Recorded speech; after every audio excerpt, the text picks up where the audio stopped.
Olá pessoal, esse é o podcast das áreas contaminadas. Eu sou Marcos Tanaka Riz, sejam bem-vindos.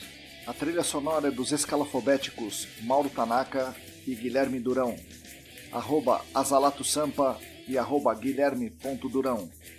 Sigam a gente no nosso canal Áreas Contaminadas do Telegram e no canal do YouTube ECD Training.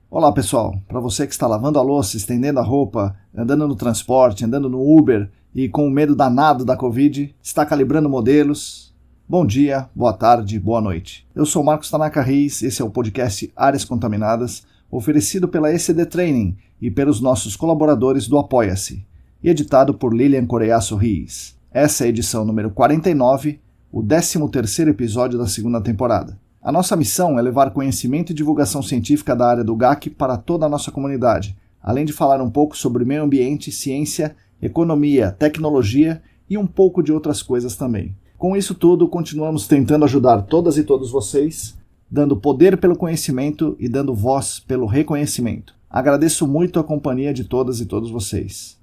Agradeço ainda mais aos 33 apoiadores dos nossos canais que contribuem financeiramente conosco no Apoia-se, apoia.se/ECD Ambiental. Agradeço demais em nome da comunidade ECD.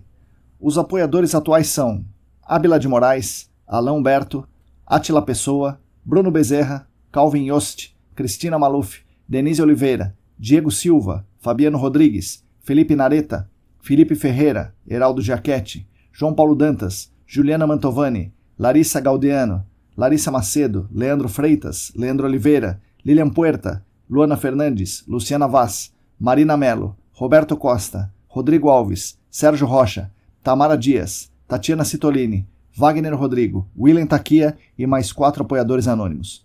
Muito obrigado a vocês que são os principais responsáveis pela manutenção dos nossos canais de divulgação. No episódio de hoje eu vou falar sobre investigação de água subterrânea, fazendo uma espécie de aglutinado, uma espécie de apanhado das perguntas que as pessoas me fazem sobre esse tema. Espero que vocês gostem. Portanto, hoje não tem uma conversa com um convidado. Eu digo, fiquem com as palavras de Marcos Tanaka Riz. Olá pessoal, espero que todos e todas vocês estejam saudáveis e seguros. Estamos mais uma vez no pior momento da pandemia, mais uma vez. E a ciência já nos mostrou que devemos manter a distância o máximo possível, devemos usar máscaras. Lembrando, as melhores máscaras são as PFF2. E devemos tomar as vacinas quando chegar a nossa vez. Outros tratamentos são tão ineficazes quanto um skimmer passivo para remediação de metais. Além disso, outros tratamentos podem causar efeitos colaterais severos. Peço que vocês tenham muito cuidado, particularmente nas atividades do GAC fora do home office, como, por exemplo, trabalhos de campo, reuniões presenciais e outras coisas do tipo. Só recapitulando, nós, no GAC, trabalhamos com risco de 10 a menos 5, descontando-se as variações aí de idade, de condição social, de cor. Se a gente imaginar que morreram 300 mil pessoas no Brasil, numa população de 200 milhões, nós temos um risco de morrer de Covid de 1,5 vezes 10 a menos 2. É um risco muito maior, 3 ordens de grandeza a mais, do que o permitido nas atividades do GAC. E ainda assim, a gente está admitindo esse risco. Então, pessoal, muito cuidado, por favor. Bom, eu vou iniciar esse podcast aqui com um recado importante. Estão abertas as inscrições para mais um curso, mas eles têm sido muito importantes para o mercado, têm sido muito importantes para quem faz. É um crescimento importante dentro da carreira, dentro do entendimento da pessoa sobre o que é realmente a parte técnica do GAC. E esses cursos ajudam muito a entender algumas especificidades de alguns detalhes que a gente às vezes acaba deixando de lado. Eu estou falando aqui sobre um curso online, ao vivo, com 24 horas de aula sobre geologia e hidrogeologia aplicados ao GAC. Eu estarei lá, serei um dos professores e estarei na fantástica companhia das feras dessa área aí. Estarão lá Luana Fernandes, Rodrigo Cunha, Newton Miyashiro, Fernando Ferraz, Marco Pedi e Paulo Lima. O curso será às terças, quintas e sextas, das 8 ao meio-dia, a partir do dia 20 de abril. Bom, hoje eu vou falar sobre um tema sobre o qual tenho recebido algumas perguntas nos últimos tempos. Então vou aproveitar e começar a respondê-las por aqui. Então as perguntas são de vários segmentos. Eu agrupei as perguntas sobre esse tema específico e vou respondê-las nesse episódio. Eu já falei um pouco sobre alguns desses assuntos na newsletter, mas acho que vale a pena reiterar aqui e complementar com alguns detalhes importantes. Uma das perguntas principais que me fazem e que eu aglutinei aqui é como investigar a água subterrânea. E dentro disso me perguntam se o grab sampling é bom, se o screen point é melhor, se os poços multiníveis são essenciais, o CMT poderia fazer esse papel, isso entre um monte de outras coisas. Eu vou tentar falar aqui um pouco de tudo isso aí. Primeiro de tudo, a investigação da água subterrânea só terá sentido se, antes da investigação dela propriamente dita, nós identificarmos, delimitarmos e caracterizarmos as unidades hidroestratigráficas. Sem essa adequada caracterização, não tem como obtermos dados representativos na água subterrânea. Não existe uma água subterrânea que seja média ou que seja representativa de toda a sua área contaminada, de sua área de estudo. Não existe um potencial hidráulico médio do aquífero raso. Não existe uma condutividade hidráulica média para a área toda. Isso é um conceito absurdo. Então, por incrível que pareça, a investigação de água subterrânea começa com uma boa amostragem de solo. Imagino que muita gente que me ouve pense o seguinte: eu faço isso, eu faço amostragem de solo, mas uma investigação do solo com caracterização das unidades hidroestratigráficas não é aquela, entre aspas, amostragem de solo que se faz durante a perfuração para a instalação de um poço. Aquilo é simplesmente um furo do qual a gente pega algum material que sobe na ferramenta que a gente está usando para perfurar e tenta descrever. A amostra disso é representativa? É representativa de qual profundidade? De qual unidade hidroestratigráfica? E aí, você apostaria o seu CREA nessa descrição e nessa identificação das unidades hidroestratigráficas? Bom, eu já falei em diversas oportunidades e também escrevi em alguns artigos que essa amostragem de solo, para ser representativa na escala adequada, na escala de detalhe adequada para o nosso trabalho de investigação de área contaminada, deve coletar amostras representativas em detalhe. Para isso é preciso que o furo seja revestido enquanto as amostras são coletadas por dentro desse revestimento. A melhor forma e a mais rápida de fazer isso é o dual tube.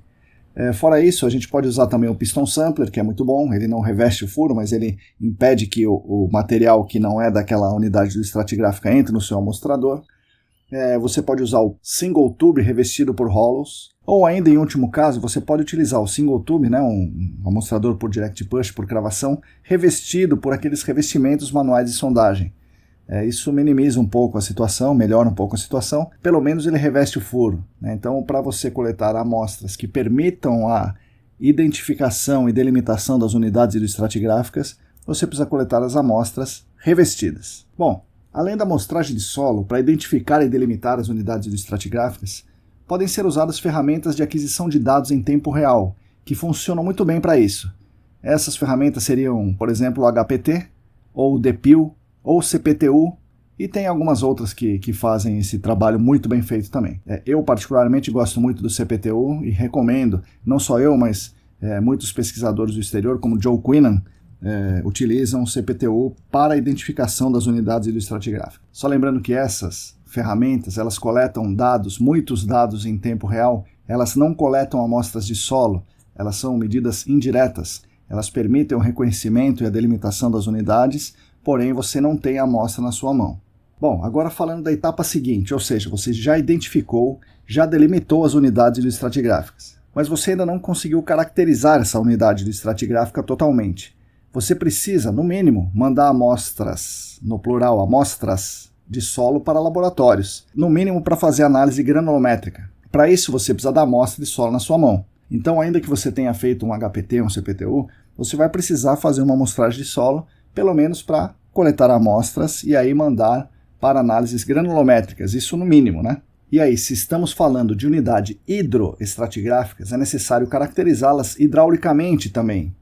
Isso se ela for, obviamente, relevante para o fluxo de transporte. E como fazer isso? Uma das formas é fazer um slug test. Mas para isso você precisa instalar um poço nessa unidade. E falaremos sobre isso depois. É possível também instalar, um piezômetro, um poço provisório de seção muito curta e conduzir um slug test.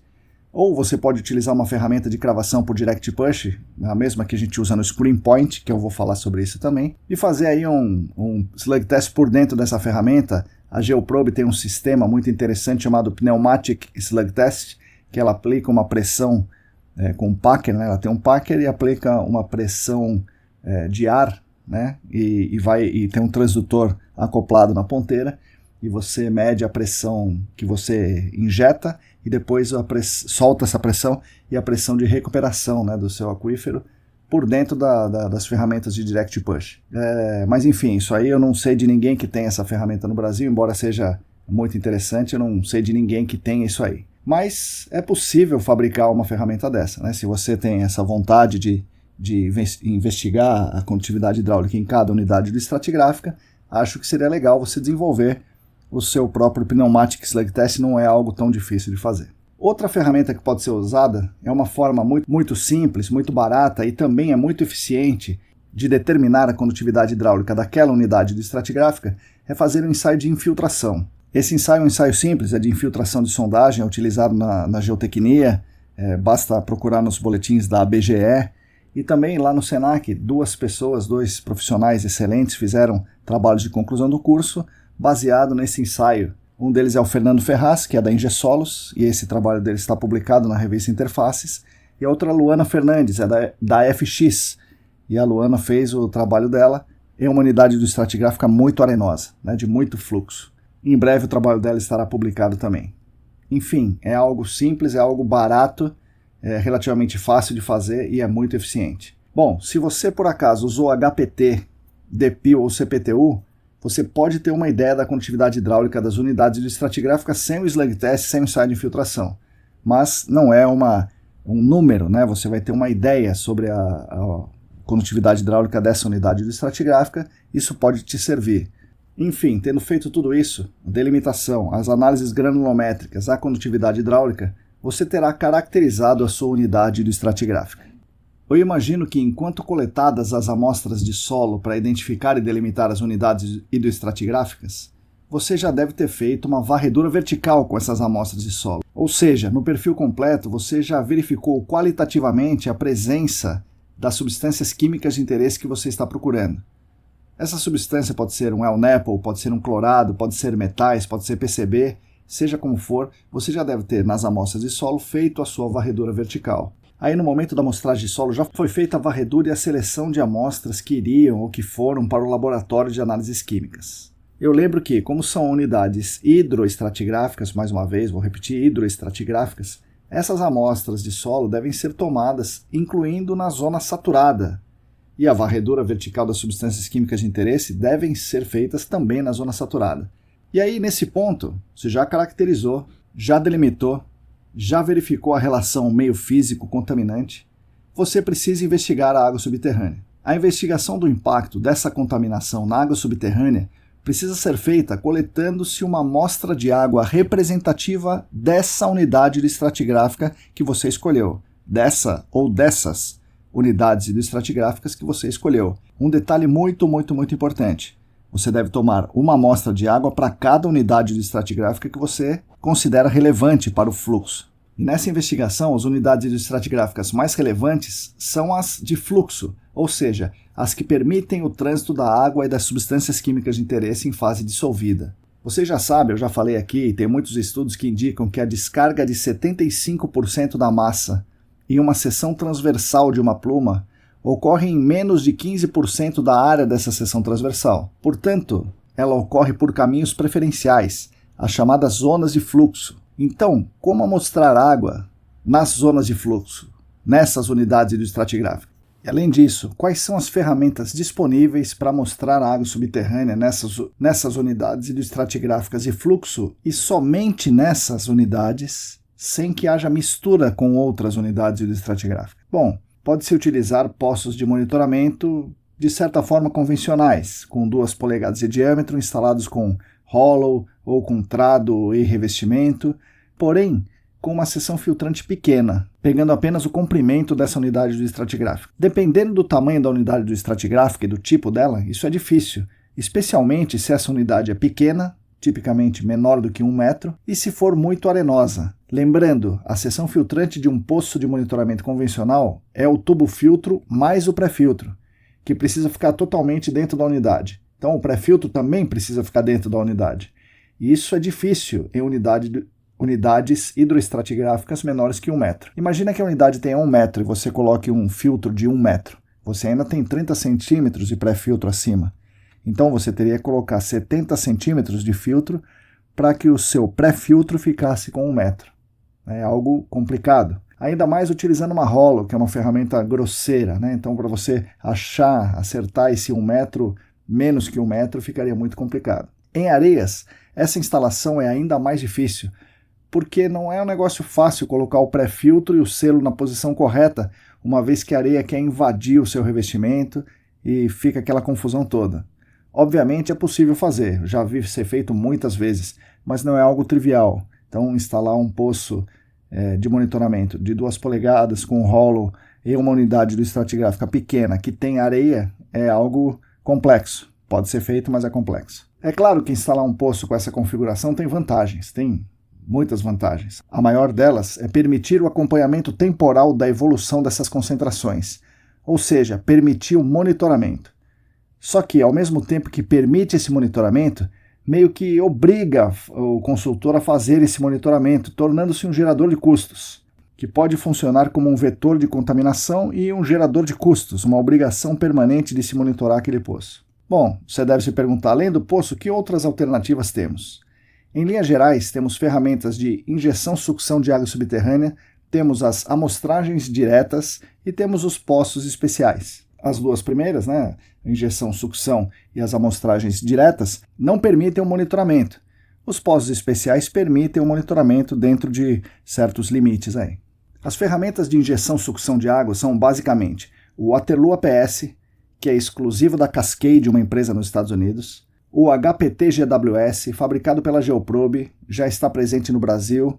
Eu não sei exatamente quantas empresas têm isso, eu tenho certeza que a EBP tem essa ferramenta, mas eu não sei se comercialmente isso é oferecido para todo mundo, Então não sei qual é a disponibilidade do HPT GWS.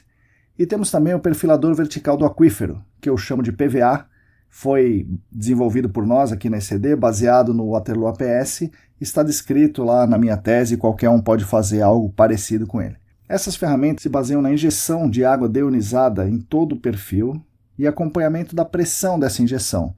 Quando a pressão é alta, a formação, a unidade estratigráfica, é pouco permeável. Trata-se, portanto, de uma zona de armazenamento. Quando a pressão de injeção é baixa, a gente pode dizer que é uma zona de fluxo, que é uma camada mais permeável, é uma areia. Como você já conhece a priori as unidades estratigráficas, ao acompanhar a pressão de injeção você sabe em qual delas você está e já tem projetado qual delas você quer amostrar. Ao chegar nessa unidade estratigráfica de fluxo que você quer amostrar, você deve inverter a injeção, passando então a succionar a água e monitorando a condutividade elétrica. Por que condutividade elétrica? Como você injetou água deionizada, a condutividade elétrica da água injetada é 0. E aí, quando você succiona essa água que você injetou, a condutividade elétrica dessa água é 0. E essa condutividade elétrica vai aumentando conforme você succiona a água da unidade estratigráfica. Quando estabilizar a condutividade elétrica, você pode admitir que é a água da formação. Esses equipamentos são muito interessantes, tanto o PVA, quanto o Waterloo APS, quanto o HPT GWS, são muito legais e muito interessantes, porque a amostra vem de uma seção muito pequena. Então dá para dizer que é realmente uma amostra pontual. É talvez a única ferramenta que dê para dizer que é uma amostra pontual de água subterrânea. Mas isso também é uma desvantagem, pois se nessa unidade estratigráfica, mesmo que seja predominantemente de fluxo, houver muitos finos, como siltes e argilas, é muito fácil entupir a entrada da água e dificultar muito a amostragem. De qualquer modo, é uma ferramenta a ser considerada numa investigação de água subterrânea, ainda que esteja pouco disponível no Brasil nesse momento. Sobre as ferramentas de amostragem direta de água subterrânea, eu vou retomar aqui um pouco do que eu falei na newsletter sobre o Screen Point Groundwater Sampling. Muita gente no mercado tem chamado esse Screen Point de Grab Sampling, e mais antigamente o Screen Point era chamado de Hydro Punch. Eu não gosto muito de utilizar o termo Grab Sampling, embora seja muito popularizado por aqui, muita gente no mercado fala Grab Sampling, e o mercado meio que se acostumou a ouvir esse termo, Grab Sampling. Mas o Grab Sampling se refere à amostragem de água por captura. Por exemplo, uma amostragem com um baler e um poço de monitoramento é um Grab Sampling. Uma amostragem Com o próprio Baylor, num furo de sondagem, seria um grab sampling. Grab sampling, então, se refere a algo mais amplo, uma amostragem por captura de qualquer modo. O screen point é uma coisa diferente, é uma coisa mais específica. E o screen point é o tema central da nossa conversa aqui, não é o grab sampling. Então, se alguém um dia solicitar formalmente numa concorrência amostragem por grab sampling, alguém pode sugerir fazer um furo de sondagem e coletar água lá de dentro. Isso é um grab sampling. Isso não é o ideal, isso não é 100% correto no sentido do que nós estamos dizendo aqui, porque um furo não revestido não permite a coleta de água naquela unidade estratigráfica. Por isso, nós vamos falar sobre Screen Point Groundwater Sampling aqui. E essa ferramenta, sim, permite coletar a água subterrânea daquela unidade estratigráfica previamente definida com outras investigações. O funcionamento básico do Screen Point é cravar por direct push uma haste com um cone descartável na ponta. Esse cone, originalmente, nas fábricas americanas, né, na Geoprobe, na MS, e era feito de alumínio ou de inox. Nós aqui no Brasil desenvolvemos um cone de nylon. O custo é semelhante e eu acredito que ele interfere menos na geoquímica do local, uma vez que ele será descartado lá. Bom, após realizada a cravação, a haste é puxada de volta para cima, expondo um screen point, expondo um screen. Screen é seção filtrante. E por diferenças de diâmetros, o cone, o solo faz um peso no diâmetro externo do cone, e quando você puxa a haste, o cone fica lá. A haste sai e o cone fica. Então, a haste recua um pouco e o cone fica lá onde ele estava. Isso permite que o screen saia de dentro da haste e seja derrubado. Então, ele fica exposto, esse screen aí. Existe também uma luva que tem um diâmetro um pouco maior que o das hastes e faz com que a água lá de cima não escorra pela parede da haste e atinja o seu screen. Então, essa luva com diferente diâmetro em relação à haste faz com que o furo, aquele screen, esteja revestido e garanta, entre aspas, que a amostra de água que você está retirando de lá é realmente de lá e não está escorrendo de cima. E aí, após a exposição do screen, a água daquela unidade estratigráfica migra, em teoria, para o interior da haste. Então, imagina uma seção filtrante ranhurada e está exposta em contato com a formação, a água que está naquela formação, ela tende a entrar naquele screen e você, por dentro da haste, retira a água que entrou lá. E você retira como? Você pode utilizar uma bomba peristáltica, uma bomba inercial ou mesmo uma bomba de bexiga de pequeno diâmetro ou um mini Baylor. É importante dizer que a ferramenta permite a abertura do comprimento do screen de acordo com a sua unidade estratigráfica. Pode ser de poucos centímetros, 10, 20 centímetros, ou pode ter 1,20 m, no máximo 1,20 m, que é o tamanho da haste. Se você tiver uma unidade estratigráfica com 1,20 m, você pode abrir o seu screen com 1,20 m. Ao final da amostragem, hastes por dentro, por fora, o screen, tudo é puxado de volta, menos o cone, é claro, são puxados de volta para a superfície e descontaminados adequadamente. Se o screen for de inox, então os screens normalmente fabricados e importados são de inox, espiralados e tal. Os nacionais podem ser feitos também com inox espiralado ou podem ser feitos de PVC descartável. Obviamente, se for descartável, esse screen é jogado fora, que é o que eu recomendo, jogar fora o screen, utilizar o descartável, portanto, jogar fora e fazer outro. Obviamente, para utilizar o Screen Point, é preciso que se saiba de antemão onde está a unidade estratigráfica de interesse, para que essa cravação seja feita no ponto certo. De nada adiantaria fazer um Screen Point a esmo, não traria nenhuma informação. Ainda no mercado tem gente que fala, olha, eu quero fazer um Screen Point com 5, 10, 15, 20 metros, sem nenhuma relação com o meio físico, simplesmente nas profundidades redondas aí, Então isso é um erro. Você precisa entender o meio físico e fazer o Screen Point nas unidades que você previamente escolheu. As vantagens dessa ferramenta são muitas. É muito rápido, é uma ferramenta precisa, é muito mais precisa que um posto de monitoramento com rolo, por exemplo, tem um custo baixo e etc. Tem muitas vantagens. Mas, obviamente, tem algumas limitações. Uma delas, talvez a principal, a água da amostra vem com muita turbidez, porque não tem um pré-filtro colocado ao redor desse screen. Dependendo das características da unidade, pode demorar para juntar água suficiente para você conseguir succionar e amostrar essa água. A produção de água é pequena, porque os diâmetros são pequenos, os comprimentos são pequenos, então produz pouco volume de amostra. Essa é uma ferramenta tipicamente usada para VOCs. Se a gente for utilizar para semivoláteis, a turbidez pode atrapalhar. Se você precisar de um volume grande de amostra, VOC, semiVOC, metais, você não vai conseguir produzir tanto volume de amostra assim com essa ferramenta. Se você está mostrando para metais também, a turbidez atrapalha demais. Tá? Então, tipicamente o screen point é usado para voláteis. E aí o pessoal me pergunta, é possível coletar em mais de uma profundidade com o screen point? Sim, é possível, mas é preciso tomar muito cuidado. Após o processo que eu descrevi, ou seja, você retira a haste, o screen, descontamina ou troca o PVC, pode-se retomar a ferramenta no mesmo furo e cravar até uma profundidade maior, ou seja, mais profundo, passando pela anterior. Agora, você imagina o que aconteceu quando você tirou essa haste. Quando você tira a haste, o furo fica totalmente aberto e nesse furo estão misturando as coisas. O que está em cima vai para baixo, a água de cima vai lá para baixo. Então tem essa mistura durante esse processo de retirada da haste e recolocação. Bom, você tira a haste e recoloca. Você precisa passar pela profundidade anterior para avançar para a próxima. Você acertar exatamente no mesmo lugar do furo é um negócio não muito fácil de fazer.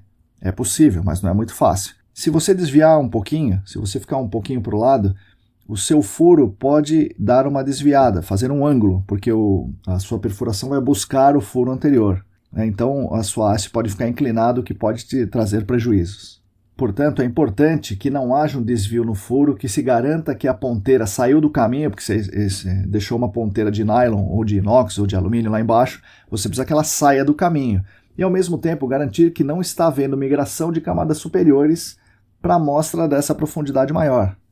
Quando você vai alargando o furo, a chance de você ter mais água migrando para baixo é maior. Então você tem que evitar isso. De antemão eu digo, não é muito fácil garantir isso. Então sempre que possível, eu recomendo que se faça um outro furo. Não tente usar o mesmo furo. É possível? É possível, mas não é um negócio muito fácil de fazer. Tem uma outra modalidade do screen point, que ao invés de usar uma ponteira descartável, que é descartável, que é expulsa, a ferramenta vem com um cone na ponta. Esse cone é bem parecido com o do piston sampler e ele é retirado por dentro das hastes. Então imagina uma haste que tem um cone embaixo e você vai cravando ela, esse cone vai expulsando o solo para o lado.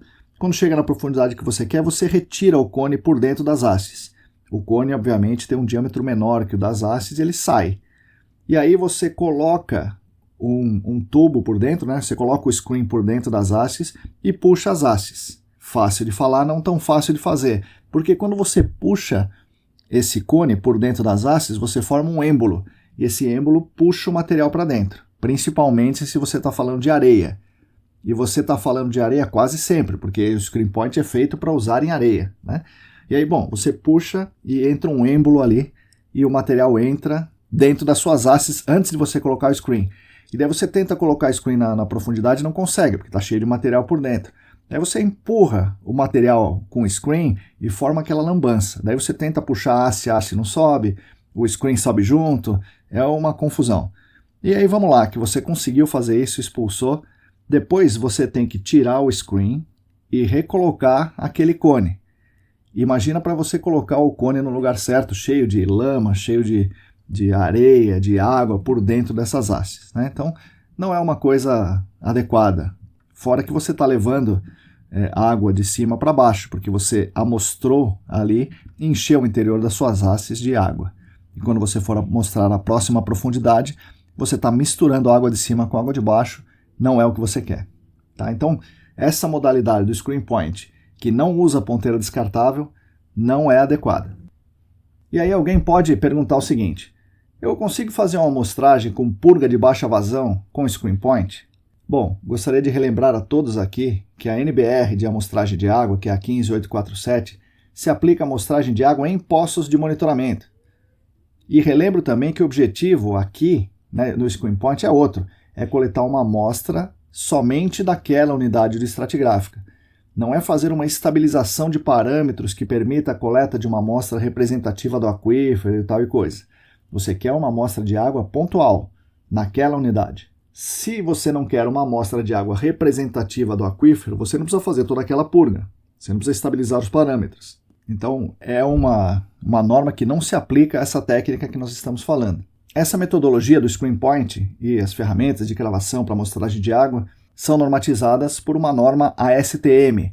Você pode buscar a ASTM D6001. Também tem um manual bem legal da EPA de 2005 que fala sobre técnicas de amostragem de água por Direct Push. Se você procurar Groundwater Sampling Direct Push EPA, você vai cair nesse manual e é muito legal. Se você entrar no site da Geoprobe, a Geoprobe é um fabricante de ferramentas que fazem essa amostragem por Screen Point, você vai ver alguns vídeos. Esses vídeos, alguns mais antigos, outros menos antigos, mostram o funcionamento dessas ferramentas. Gostaria de lembrar que essa ferramenta não é fabricada com exclusividade pela Geoprobe, mas ela é o fabricante mais famoso. A AMS também nos Estados Unidos fabrica essa ferramenta e é algo relativamente simples de ser feito no Brasil. Acredito que muitas empresas aqui no Brasil já tenham fabricado os seus próprios Screen Points. É uma metodologia boa, aplicável para o que nós estamos falando aqui, mas, como sempre, você tem que tomar os seus cuidados. Bom, sobre os poços especiais, eu vou falar aqui sobre dois tipos de poços especiais. Os poços pré-montados e os poços multiníveis fabricados, como o famoso CMT. Primeiro de tudo, o que são poços pré-montados? Pessoas às vezes falam pré-moldados, mas são pré-montados, tá? Prepackaged Monitoring Wells é o nome em inglês. São poços de monitoramento com seção filtrante e tubo de revestimento, em que o pré-filtro e o selo já estão colocados em volta, respectivamente, do tubo filtro, ou seja, o pré-filtro está já colocado em volta do tubo filtro e o selo está colocado em volta de parte do tubo revestimento. Tipicamente tem uma seção filtrante curta e customizada. Dentro da ideia de investigação, de se coletar a amostra exclusivamente daquela unidade de estratigráfica que seja relevante para o fluxo e transporte. Ou seja, mais uma vez, é essencial que seja previamente definida exatamente onde a seção filtrante desse poço pré-montado deverá ser posicionada. Bom, o poço pré-montado precisa ser instalado por cravação, então, ou seja, por Direct Push. Não tem como ser instalado com rolo, né? Isso é uma coisa assim, muito importante. Não tem como se fazer um poço pré-montado com rolo. Por quê? Porque a diferença de diâmetro interno da rolo, que é onde você colocaria o seu pré-montado, e externo é uma diferença muito grande. E aí, se você retira a rolo, não tem nada que faça com que o selo que entrou no diâmetro interno da rolo se expanda até o diâmetro externo da rolo. Ou seja, o selo não vai funcionar. Então não tem como você fazer um poço pré-montado para ser instalado com rolo, nem uma ferramenta com um helicoidal. Você precisa instalar uma ferramenta de cravação, um revestimento, um Direct Push, ou, eventualmente, poderia até se pensar em fazer um para ficar dentro do revestimento de sondagem, mas é uma coisa muito difícil de fazer. Tá? Mas, tipicamente, é instalado com Direct Push. Nas hastes de Direct Push convencionais, de Dual Tube, Piston Sampler e tal, o diâmetro dos revestimentos, ou seja, da haste externa do Dual Tube e do Piston Sampler, fica entre 2 polegadas e 1/4 e 2 polegadas e 3/4, que permitem a instalação somente de poços pré-montados de 3/4 de polegada. Você deve se perguntar, mas por quê? Porque se eu tenho 2 polegadas e 3/4 de diâmetro, por que eu só consigo instalar um poço de 3/4 e não, por exemplo, de 1 polegada? Tem a parede, né, os 3/4 é o diâmetro interno, você tem a parede desse poço, você tem o pré-filtro, você tem o selo. Então não tem como você colocar tudo isso adequadamente, né, fazer um selo bom, fazer um pré-filtro bom, em uma tubulação de 1 polegada, em um poço pré-montado de 1 polegada, se o seu diâmetro interno é 2 polegadas e 3/4. Isso daí é muito difícil de fazer. Possível, tudo é possível, mas é um negócio muito difícil e você não tem a garantia de que o selo e o pré-filtro estão bem posicionados. Agora, algumas ferramentas Direct Push têm hastes externas de 3,25 a 3,5 polegadas. Nessas hastes externas de 3,25, 3,5, é possível tranquilamente fazer a instalação de poços pré-montados de 1 polegada. Então, o diâmetro do poço pré-montado tem a ver com o diâmetro da ferramenta que você usa para cravação. É claro, quanto maior o diâmetro da ferramenta de cravação, mais difícil é de cravar, né? Então, você tem que levar isso também em conta. Bom, a instalação do poço pré-montado deve ser feita com bastante cuidado, não na perfuração. A perfuração é tranquila, você vai e crava a haste lá e pronto. No processo de retirada das hastes do revestimento é que é um negócio difícil, porque o poço tende a querer vir junto. Quando você retira as hastes, o poço quer vir junto. Então, esse processo de segurar o poço na posição e tirar as hastes é a etapa crítica de toda a instalação. Aí é fundamental garantir que a vedação seja bem feita, né? A vedação, aquele selo, e também a cauda, a completação do espaço anelar com cauda suficiente para isolar a zona-alvo das outras unidades. Ao mesmo tempo, você tem que tomar cuidado para que a cauda que você está colocando não invada a seção filtrante. E esse é um outro ponto de muita atenção quando você está instalando poços pré-montados. Nós já fizemos vários testes aqui e chegamos à conclusão que você tem que ter um selo de bentonita suficiente para selar, é óbvio, mas também para não invadir, aquela cauda não invadir o pré-filtro.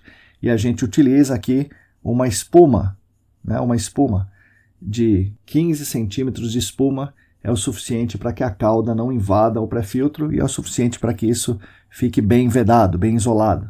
Nós usamos poços pré-montados de 3/4 de polegada e a gente sabe que a Ingesolos utiliza poços pré-montados de 1 polegada porque eles utilizam as hastes de maior diâmetro. Tá? Nós fabricamos os nossos poços pré-montados aqui porque a gente testou poços comprados de 3/4 de polegada e eles não acabavam bem selados, então a gente resolveu fabricar os nossos para garantir esse selamento. A gente sabe também que a Ingesolos fabrica os próprios poços, né, de 1 polegada de diâmetro. Existem poços pré-montados comerciais para serem vendidos. Nós fizemos alguns testes aí, vários testes, e a gente, tipicamente para instalar poços de 6, 7 metros, ele fica pronto, instalado, perfeito, em menos de meia hora.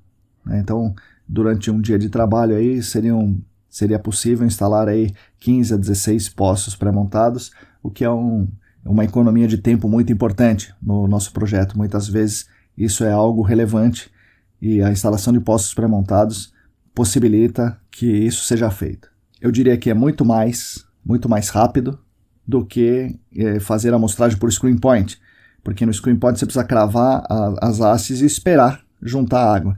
Os poços pré-montados você vai instalando um depois do outro, depois você volta em outro momento, somente para amostrar ou para monitorar essa água subterrânea dentro dos poços pré-montados. Outra vantagem dos poços pré-montados é que eles têm pré-filtro, portanto a água que a gente coleta dentro deles é uma amostra com uma qualidade um pouco melhor, né? Você está mais isenta de turbidez. Mas como são essas atividades de monitoramento e amostragem dentro do poço pré-montado, já que tem um diâmetro muito pequeno, né? Os dados coletados desse poço, desde que tenha sido projetado e instalado adequadamente, são muito representativos daquela unidade de estratigráfica, representada pela zona-alvo desse poço, o que é realmente uma grande vantagem na investigação. Só que os nossos equipamentos de amostragem são pensados para poços de 2 polegadas. Fazer uma amostragem convencional em um poço de 3/4 de polegada é algo complexo.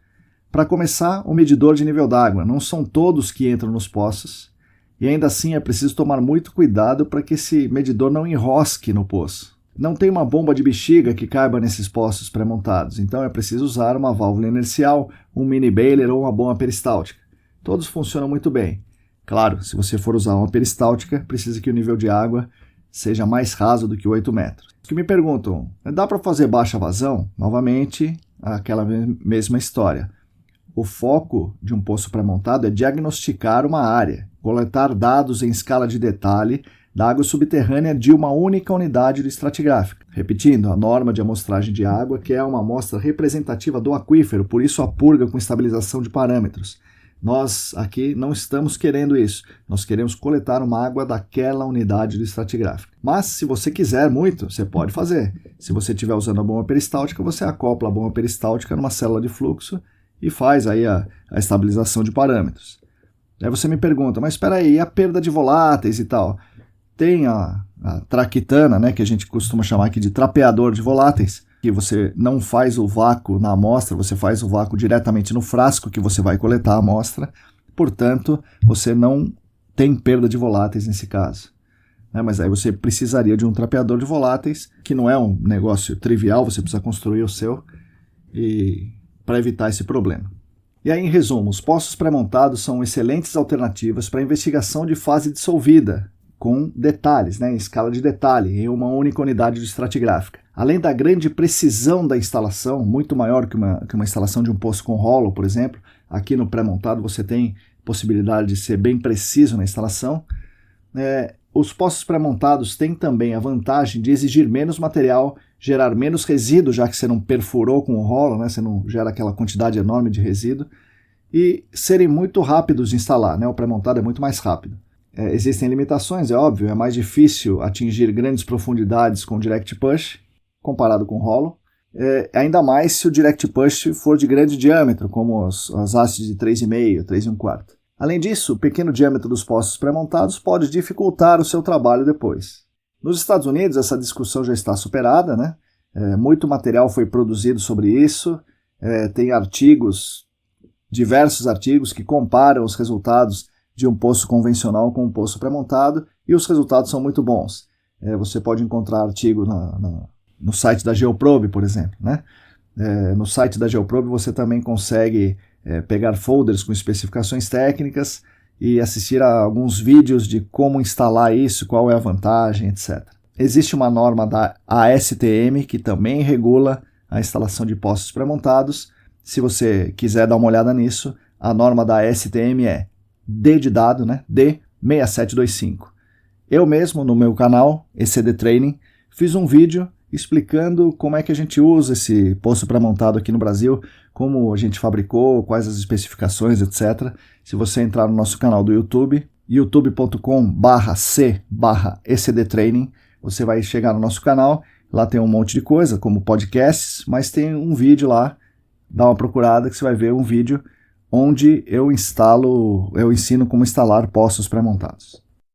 Além dos poços pré-montados, outro poço especial é o famoso CMT, Channel Multilevel Tool, CMT, Channel Multilevel Tool. O CMT é uma ideia fantástica da Solince do Canadá e do Sr. Murray Enerson. O CMT serve para fazer, num mesmo furo, vários pequenos poços de seção filtrante discreta, cada pocinho monitorando uma unidade do estratigráfica diferente, por meio de aberturas em posições diferentes. Obviamente, essas aberturas são em tubos diferentes, porque se for no mesmo tubo, se eu fizer aberturas diferentes no mesmo tubo, tudo dentro do poço vai se conectar, e não é isso que a gente quer, claro. Também, é claro, mais uma vez eu devo repetir, que deve-se conhecer muito bem o meio, deve-se conhecer muito bem as unidades estratigráficas para se dimensionar onde cada abertura desse poço vai ficar. Como é que funciona o CMT? Bom, funciona mais ou menos como se você pegasse 3 mangueiras de meia polegada, imagina, 3 mangueiras de meia polegada, e você fixa essas 3 mangueiras muito bem, amarra muito bem uma na outra com uma daquelas cinta Hellermans, que são abraçadeiras de nylon, e no jargão meio de mau gosto a gente chama aquilo de esgana-gato, enforca-gato. Imagina amarrar essas 3 mangueiras de meia polegada uma na outra e transformar esse conjunto em um tubo, em um poço. E você faz em cada mangueira uma abertura de 5 a 10 centímetros em posições diferentes. Por exemplo, você junta essas mangueiras em 5 metros. Por exemplo, você vai instalar um tubo, um poço com essas 3 portas em 5 metros. Você faz um furo de 5 metros para colocar essas 3 mangueiras conectadas. E aí, você faz uma abertura em uma das mangueiras em 4,80 metros. Você faz uma aberturinha de 10 centímetros, de 4,80 a 4,70.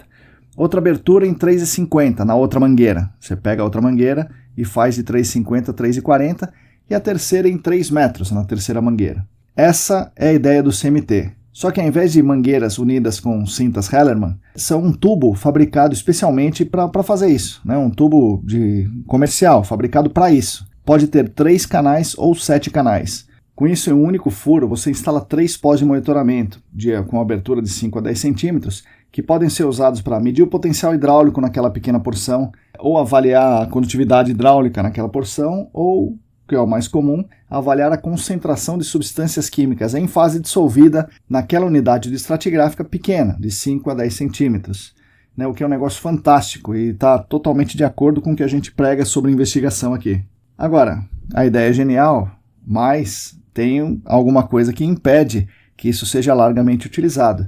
E essa coisa é a dificuldade monstruosa de se instalar esse poço. No gerenciamento de áreas contaminadas, como em praticamente tudo na vida, é muito mais fácil a gente falar do que fazer.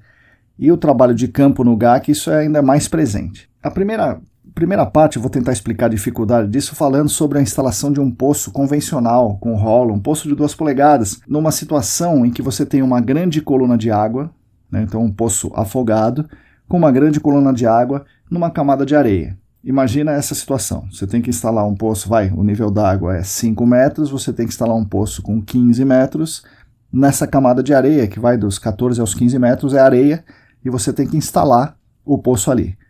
Como é que funciona? Você vai com rolo, com um tampão, né? Rolo com tampão no fundo, fura até os 15 metros, e aí o que você faz? Você tem que romper o tampão enquanto você coloca o tubo.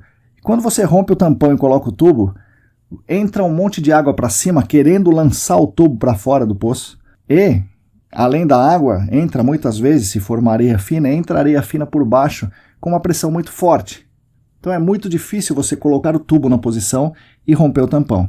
Você precisa usar uma série de artimanhas para fazer isso, né? Existem artimanhas para fazer isso, tanto que poços assim são instalados direto, mas essas artimanhas são difíceis. Isso para você instalar um poço de 2 polegadas por dentro do rolo. Agora, você imagina você instalar um poço nessa condição, onde você tem que, além de deixar o tubo lá, que é um tubo diferente do de PVC, né, um tubo bem mais flexível, você tem que deixar esse tubo com uma aberturinha muito pequena, de 10 centímetros, na posição dele. Você tem que colocar o pré-filtro na posição exata, porque imagina, se a abertura é só de 10 centímetros, como é que você vai acertar o pré-filtro em torno desses 10 centímetros?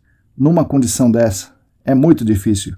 Com água querendo subir, entrando material para todo lado, você tem que pôr o pré-filtro na posição certa, e aí você tem que pôr o selo acima desse pré-filtro, também na posição certa. Colocar o selo acima dessa posição certa é um negócio muito difícil. Entrou água, entrou material, daí você está pondo bentonita, a bentonita expande, vira aquela lambança. Além disso, quando você acaba de colocar a bentonita, você tem uma segunda profundidade em que você tem que colocar o pré-filtro. Mas veja, você vai pôr o pré-filtro em cima de uma bentonita? Essa bentonita vai se expandir ou ela vai se assentar? Ela não vai ficar na posição certa imediatamente. Você vai precisar esperar secar, mas você vai esperar secar com o furo aberto? É um negócio dificílimo de fazer. E aí você tem que pôr o pré-filtro e tem que selar. E aí você sela e você ainda tem uma terceira profundidade para você fazer a mesma coisa. Pôr o pré-filtro e selar. Isso é um negócio complicadíssimo de fazer, complicadíssimo, é difícil de dar certo, muito difícil de dar certo, com 3 portas. Você imagina fazer isso com 7 portas? Eu vou dizer para vocês, isso é uma coisa realmente quase impossível de ser feita. A não ser, é claro, que seja um furo tranquilo, que você fura e a água demora muito para entrar. Mas se é uma condição dessa, para que você precisa monitorar várias camadas hidroestratigráficas? Se é uma situação em que você tem praticamente tudo é uma zona de armazenamento. Enfim, para você fazer a instalação do CMT, para onde ele foi projetado, ou seja, unidades hidroestratigráficas arenosas intercaladas por unidades hidroestratigráficas argilosas, é uma tarefa muito, muito, muito difícil. Uma das soluções criadas pela própria Solince para facilitar esse trabalho foi uma bentonita especial, que o Paulo Lima usou na tese dele, citou no podcast anterior que a gente conversou aqui, e ela não se expande imediatamente, como as nossas bentonitas em pellet fazem. Então ela não expande, ela tem um retardo na expansão, e ela desce até onde ela quer, onde a gente quer, né, acima do pré-filtro, e só depois que ela começa o processo de expansão. Então usar essa bentonita facilita muito o trabalho. Porém, é um negócio caro, né? Essa bentonita é bem cara. Além disso, como o Paulo também explicou no episódio dele, onde eu entrevistei, essa bentonita tem um retardo. Para fazer esse retardo é um polímero, né? É um carboidrato. Então, esse carboidrato gera hidrogênio, né? Então ele funciona como um doador de elétrons e faz uma mini biorremediação. Se você estiver falando em clorados, ele faz uma mini biorremediação ali ao redor do poço. Ele torna o meio mais redutor, ele acaba com o oxigênio, cria um ambiente metanogênico e faz uma desclorinação redutiva nos etenos clorados que você tem ali. Então, o poço interfere no seu resultado. Em resumo, mesmo sendo uma baita solução, uma solução realmente genial, a dificuldade na operacionalização da ideia é uma coisa muito grande. O que faz a gente pensar se não era mais interessante você instalar 3 poços um do lado do outro, ou 7 poços, eventualmente, um do lado do outro. Obviamente tem casos mais fáceis, casos mais complexos, cada um tem a sua especificidade, mas é bom que vocês saibam, instalar um CMT é uma tarefa muito complexa, principalmente se você souber as unidades hidroestratigráficas e se as unidades forem realmente arenosas, que é o correto. Mas nem tudo é caos nesse mundo, né? A Solinst lançou aí alguns anos atrás, tipo 5 anos atrás, 6, um CMT pré-montado. Ou seja, já vem montado o pacote do pré-filtro em volta dessa abertura. Você faz a abertura e você coloca um pacote de pré-filtro em volta dessa abertura que você fez, e ele já está lá. Então você não tem a dificuldade em tentar fazer o pré-filtro chegar na profundidade, porque ele já está lá. E acima dele você já põe um selo também pré-montado. Tá? Então você põe pacotes de pré-filtro, pacotes de selo. Só que isso é um CMT pré-montado, então a instalação dele é como se fosse um poço pré-montado, só que ele tem mais de uma seção filtrante. Então isso agiliza mais o trabalho. A dificuldade que a gente tem de instalar um poço pré-montado convencional com apenas uma porta, ela se aplica também a esse CMT pré-montado. É muito mais simples fazer isso do que fazer a instalação do CMT convencional, com rolo. Tá? Instalar o CMT pré-montado, a instalação é mais simples. Então eu recomendo que se você for usar um CMT, dê prioridade para o CMT pré-montado. Porém, você precisa de uma ferramenta de direct push, de cravação, com 3,5 polegadas de diâmetro. Então você precisa de uma ferramenta robusta, uma ferramenta de grande diâmetro de cravação. Para isso você precisa uma máquina que crave essa ferramenta e você precisa ter uma geologia camarada que permita que você crave hastes de 3,5 polegadas. Recentemente eu vi uma aula do meu amigo Martim Afonso de Souza, onde ele, entre outras coisas, mostra esses CMT pré-montados e os resultados são realmente muito bons. Os resultados são excelentes quando ele consegue instalar o CMT adequadamente, e foi o caso desses pré-montados que ele mostrou. O resultado é muito, muito bom. Obviamente o CMT tem muita utilidade, nos Estados Unidos e no Canadá isso é bastante usado. E assim, de qualquer forma, a ideia e o princípio são realmente geniais. Recomendo que vocês leiam e consultem os materiais do fabricante no site da Solinst, solinst.com. Você vai procurar lá as informações sobre o CMT e você vai ter explicações básicas, papers, vídeos e uma série de outras coisas que vão te ajudar a entender o funcionamento do CMT. Tá bom? Então, pessoal, finalizando aqui a nossa ideia básica. Você identificou, delimitou e caracterizou as unidades estratigráficas, fez a sua investigação da fonte com amostragens de solo, e aí você precisa amostrar a água subterrânea nas unidades estratigráficas mais relevantes, que são as de fluxo. O que você pode fazer? Você pode instalar poços convencionais, com a seção filtrante adequada à unidade estratigráfica. Você pode utilizar poços pré-montados. Você pode utilizar o CMT, né, que esses dois são na categoria poços especiais. Você pode utilizar ferramentas de cravação e amostragem direta, como é o Screen Point. E você pode utilizar ferramentas de injeção-sucção de água, que é o caso do Waterloo APS, do HPT-GWS e do perfilador vertical do aquífero, o PVA. Cada um desses tem suas vantagens, tem suas desvantagens, mas todos permitem um adequado diagnóstico das suas unidades estratigráficas de fluxo. Com isso, você vai elaborar um modelo conceitual muito mais robusto, identificando onde está o principal fluxo de massa.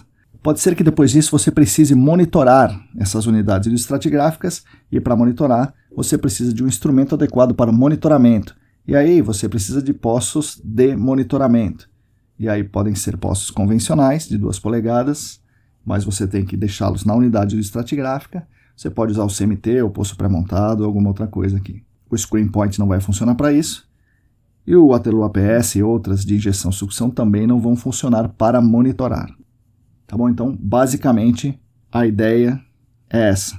Para investigar água subterrânea, não é obrigatório utilizar um poço de monitoramento. Ele é uma ferramenta que pode ser usada, mas ela também, se instalada incorretamente, ou seja, se projetado incorretamente, fora daquela unidade estratigráfica de interesse, você vai ter informações falsas. Então, o mais relevante é você amostrar somente a unidade estratigráfica de interesse. A ferramenta que você vai usar para isso importa menos do que identificar a unidade do estratigráfico. Bom, essas foram as palavras de Marcos Tanaka Reis falando sobre investigação de água subterrânea. Espero que os conceitos tenham ficado claros e que as ferramentas tenham sido adequadamente apresentadas por mim. Por favor, não pensem duas vezes para me consultar sobre algum desses temas.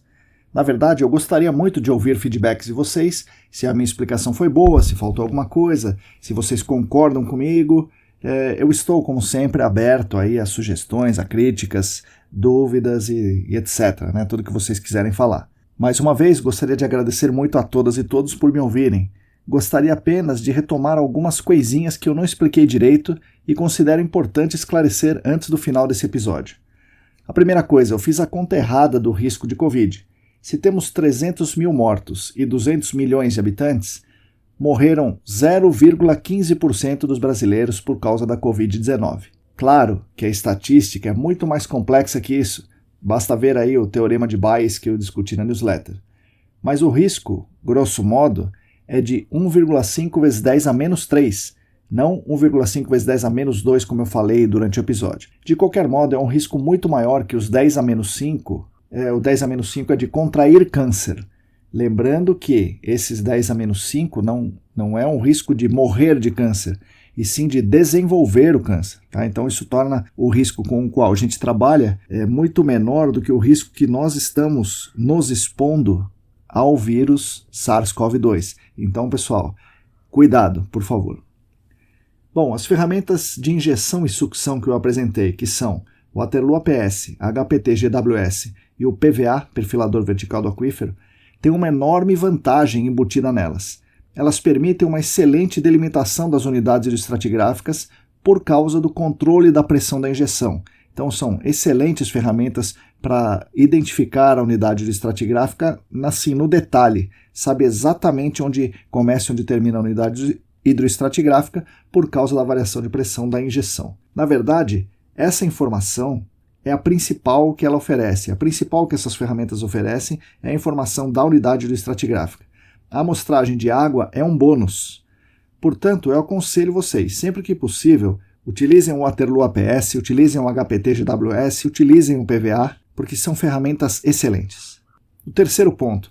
Na amostragem com essas ferramentas, eu falei que a condutividade elétrica da água deionizada é 0, mas todo mundo sabe, não é bem assim, né? O correto é dizer que a condutividade elétrica é quase 0. Sempre tem alguma impureza nas águas deonizadas que a gente usa no campo. O quarto ponto, finalmente, gostaria de dizer que nós da ECD não desenvolvemos o PVA sozinhos. A ideia original partiu do Sr. Murray Einarsson. Sim, o mesmo que inventou o CMT. A ideia do PVA foi dele. Ele nos mostrou o funcionamento do PVA e nos autorizou a fazer algo parecido com a ideia dele. A ERM do Brasil também gentilmente cedeu alguns materiais do Sr. Murray para que nós fizéssemos o primeiro protótipo. Tudo isso aí que eu estou falando aqui, a ideia do Murray, a cessão dos materiais pela ERM, tudo isso está devidamente registrado na minha tese, com os agradecimentos devidos, que reitero aqui. Foi uma grande honra, uma enorme honra, receber a incumbência de propagar uma ideia do grande Murray Einarsson.